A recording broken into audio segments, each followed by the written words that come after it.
Welcome to our channel. Today we how to transfer UX review notes into linear issue templates. Easy tutorial step by step clearly. To begin, gather your UX review notes. Open the Linear application. Log into your user account if you haven't already. Navigate to the project where you want to create the issue templates. Locate the issue type for your UX review notes. Take a moment to assess your notes to identify key issues. Create a new issue within Linear by clicking on the designated button.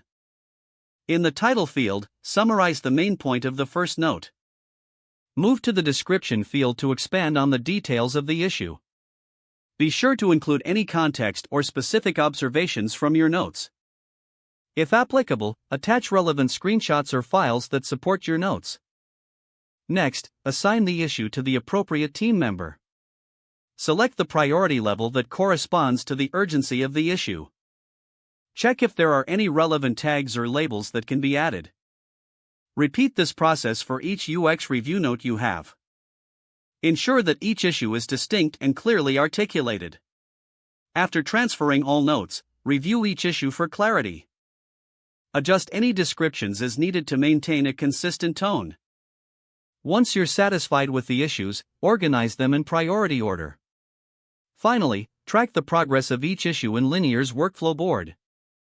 This completes the transfer of your UX review notes into Linear issue templates. If the page does not load, refresh the browser or try again in a private or incognito window.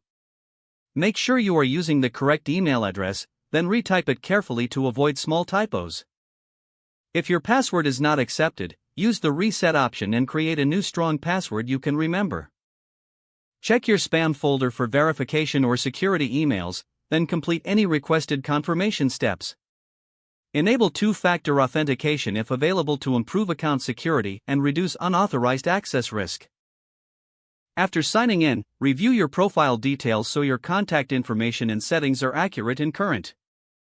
If you see an error message, note it down and try again after restarting your device and internet connection. Don't forget to like this video and subscribe to our channel for more step-by-step tech guides.